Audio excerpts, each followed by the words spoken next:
गांव के एक छोटे से घर में राजदीप और पूजा अपने माता पिता रामलाल और सुमित्रा देवी के साथ रहते थे। रामलाल एक किसान थे और दिन रात मेहनत करके परिवार का पेट पालते थे। सुमित्रा देवी एक साधारण गृहिणी थीं, लेकिन अपने बच्चों को पढ़ाने का सपना देखती थीं। घर की आर्थिक स्थिति अच्छी नहीं थी, लेकिन राजदीप और पूजा पढ़ाई में बहुत होशियार थे। वे हमेशा अपने माता पिता का सम्मान करते और चाहते थे कि एक दिन उनकी मेहनत रंग लाए। लेकिन तकदीर ने उनके सामने एक कठिन परीक्षा रख दी। पिता की तबीयत खराब रहने लगी, जिससे घर की जिम्मेदारी माँ और बच्चों पर आ गई। राजदीप और पूजा ने हालात से हार मानने के बजाय मेहनत करने की ठानी।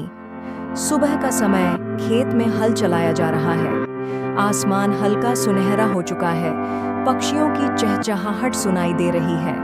पिताजी, आप बैठ जाइए। आपकी तबीयत ठीक नहीं है, फिर भी आप इतनी मेहनत कर रहे हैं। हल मुझे दे दीजिए, मैं चला लूंगा। बेटा, यह खेत सिर्फ मिट्टी नहीं, हमारा जीवन है। जब तक हाथ पैर में ताकत है, तब तक इसे छोड़ना नहीं चाहिए। लेकिन ताकत से ज्यादा जरूरी समझदारी होती है पिताजी। अगर आप बीमार पड़ गए तो फिर खेत कौन संभालेगा? मुझे हल दीजिए, मैं इसे जोतूंगा। हल पकड़ना आसान नहीं होता बेटा। यह सिर्फ खेत की मिट्टी नहीं जोतता, बल्कि जिम्मेदारी और मेहनत की परख भी करता है।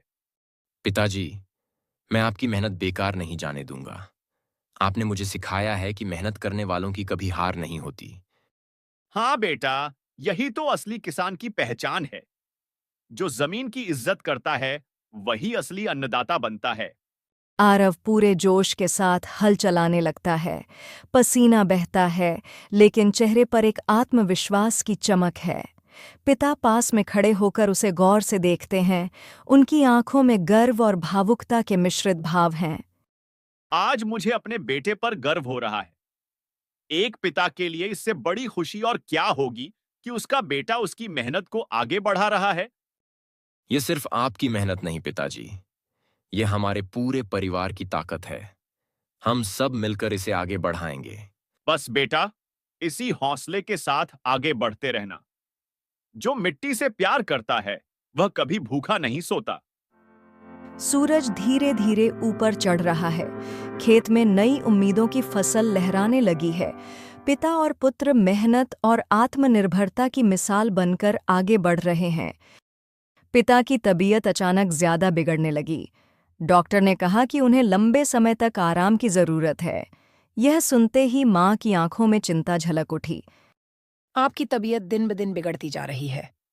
डॉक्टर ने कहा है कि अब आपको ज्यादा मेहनत नहीं करनी चाहिए। खेत का काम भी ठप हो जाएगा और घर का खर्चा कैसे चलेगा, यही सोचकर डर लग रहा है। सुमित्रा, मैं जानता हूं कि हालात कठिन हैं, लेकिन हम हमेशा मुश्किलों का सामना करते आए हैं। यह भी सह लेंगे। बच्चों की पढ़ाई रुके, यह मैं नहीं चाहता। पिताजी, अब आपको काम करने की जरूरत नहीं। मैं खेत संभाल लूंगा। आप बस हमें आशीर्वाद दीजिए। बेटा, हल पकड़ना आसान नहीं होता। यह सिर्फ लकड़ी का टुकड़ा नहीं, बल्कि जिम्मेदारी का भार भी होता है। जब आपने मुझे जीवन का पहला पाठ पढ़ाया था, तब भी आपने कहा था कि जिम्मेदारी से कभी पीछे नहीं हटना चाहिए। अब मुझे मेरी जिम्मेदारी निभाने दीजिए। भगवान करे तेरा संघर्ष रंग लाए बेटा। माँ, मैं भी अपना योगदान दूंगी। मैं बच्चों को ट्यूशन पढ़ाऊंगी और घर का खर्च चलाने में मदद करूंगी। पिता खांसते हुए चारपाई पर बैठे हैं। माँ परेशान है। राजदीप और पूजा स्कूल जाने की तैयारी कर रहे हैं। अब राजदीप ने खेतों में काम करना शुरू कर दिया। वह सुबह जल्दी उठकर खेतों में जाता, फिर स्कूल जाता और शाम को पढ़ाई करता। उनके छोटे बच्चों को ट्यूशन देना शुरू कर दिया। उनकी दिनचर्या बहुत कठिन हो गई थी, लेकिन उन्होंने कभी हार नहीं मानी। राजदीप धूप में पसीने से तर हल चला रहा है। दोस्त मनोज आता है। अरे भाई, तू स्कूल के बाद खेत में इतनी मेहनत क्यों करता है? हालात मुश्किल हैं, लेकिन पढ़ाई भी जरूरी है। मेहनत से ही कुछ हासिल होगा। लेकिन इतनी मेहनत से तू थक नहीं जाता? जब सपना बड़ा हो, तो मेहनत भी बड़ी करनी पड़ती है। दोनों को कई मुश्किलों का सामना करना पड़ा, लेकिन उन्होंने हिम्मत नहीं हारी। पूजा भी पढ़ाई के साथ साथ ट्यूशन देती रही। उसका सपना था कि वह शिक्षिका बने और गांव में एक स्कूल खोले। पूजा बच्चों को पढ़ा रही है। एक गांव का आदमी आता है। पूजा बिटिया, तुम इतनी मेहनत क्यों कर रही हो? चाचा, मैं चाहती हूँ कि गांव के हर बच्चे को शिक्षा मिले। इसके लिए मैं पूरी मेहनत करूंगी। भगवान तुम्हें सफल करे बिटिया। दीदी, क्या हम भी पढ़ लिख कर बड़ी नौकरी कर सकते हैं? बिल्कुल। मेहनत और ईमानदारी से किया गया हर काम सफलता देता है। बस कभी हार मत मानना। पूजा के चेहरे पर संतोष और आत्मविश्वास झलकता है। समय बीता और उनकी मेहनत रंग लाने लगी। राजदीप ने 12वीं की परीक्षा बहुत अच्छे नंबरों से पास की। उसे एक सरकारी इंजीनियरिंग कॉलेज में दाखिला मिल गया। पूजा ने भी 10वीं में टॉप किया और पढ़ाई जारी रखी। माँ, पिताजी, मैंने इंजीनियरिंग कॉलेज में दाखिला ले लिया। भगवान का लाख लाख शुक्र। बेटा, मैंने कहा था ना कि मेहनत कभी बेकार नहीं जाती। आज तुमने हमारा सपना पूरा कर दिया। अब मेरी बारी है। भैया, मैं भी मेहनत करूंगी और गांव के बच्चों के लिए एक स्कूल खोलूंगी। समय बीता और राजदीप ने अपनी इंजीनियरिंग पूरी कर ली। उसे एक बड़ी कंपनी में नौकरी मिल गई। पूजा ने भी अपनी पढ़ाई पूरी की और शिक्षिका बनी। गांव के लोग स्कूल के बाहर खड़े हैं। पूजा बोर्ड पर लिखती है। माता-पिता गर्व से खड़े हैं। पूजा बिटिया, तुमने तो गांव के बच्चों के लिए बहुत अच्छा किया। हमारी बेटी ने सिर्फ अपने लिए नहीं बल्कि पूरे गांव के लिए सोचा। इससे बड़ी खुशी और क्या होगी? सही कहा।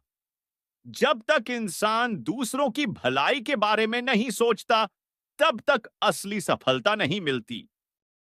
गांव के बच्चे हंसते हुए स्कूल में प्रवेश करते हैं। उनकी आंखों में एक नया सपना है। सभी लोग रात के खाने के लिए साथ बैठे हैं। आज मैं बहुत खुश हूँ। तुम दोनों ने हमारी मेहनत को सफल बना दिया। बेटा, आज मुझे गर्व हो रहा है कि मेरी परवरिश सफल रही। पिताजी, ये सब आपकी दी हुई सीख का नतीजा है। जब तक परिवार साथ हो, कोई भी मुश्किल बड़ी नहीं होती। हाँ माँ, अगर आपने हमें हिम्मत नहीं दी होती तो शायद हम हार मान लेते। जब तक परिवार साथ हो, कोई भी मुश्किल बड़ी नहीं होती। इस कहानी से हमें यह सीखने को मिलता है कि संघर्ष और मेहनत से हर मुश्किल को पार किया जा सकता है।